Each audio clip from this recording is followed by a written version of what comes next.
안녕하세요. 인공지능 전문가 차석호 작가입니다. 차석호 작가와 함께하는 인공지능 이야기. 이번 시간은 인공지능과 창의 그리고 창작에 대해서 이야기를 해볼 건데요. 인공지능 교육을 하시는 분들이 이 부분을 약간 헷갈려 하세요. 이게 뭐냐면 언론이나 이런 쪽에서 접해봤을 텐데 인공지능이 그림을 그리고 음악을 작곡하고 글을 쓴다 라는 기사가 많이 나왔는데요. 이걸 보고 인공지능이 창의력을 가진 게 아니냐 이렇게 생각을 하는데요. 전혀 그렇진 않아요. 왜냐?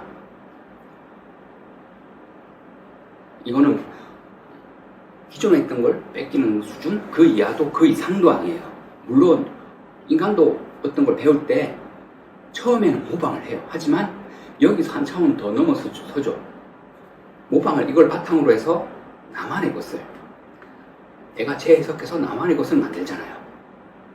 그런데 인공지능은 아직 그런 걸 못해요.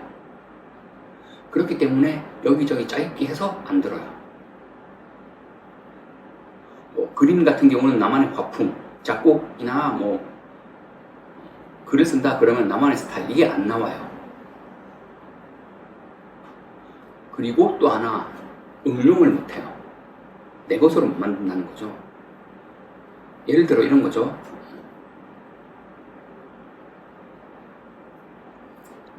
17세기에 이런 게 있었어요. 프랑스의 법관이자 아마추어 수학자인 피에르 드 페르마가 마지막 정리를 하면서 마지막 정리 내용이 이거예요. A의 n제곱 플러스 B의 n제곱은 C의 n제곱이 될 수가 없다. n이 3 이상일 때, 지수가 3 이상일 때 페르마가 이렇게 얘기했어요.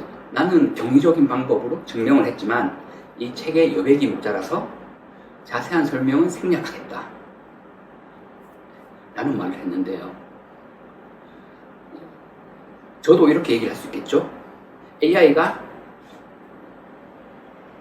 창의를 할 수 없다는 것, 창조를 할 수 없다는 것을 경이적인 방법으로 증명을 했지만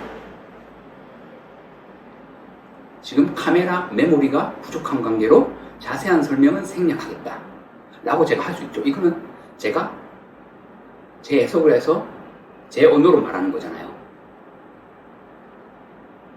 그런데 AI는 이런 걸 못해요. 그래서 어떻게 보면 AI는 창조를 할 수 없다. 그냥 보고 베끼는데 그 수준에 머물러 있어요. 쉽게 말하면 이게 보고 베끼는 수준이 조금 어린 애들 수준이죠. 이 정도밖에 안 돼요.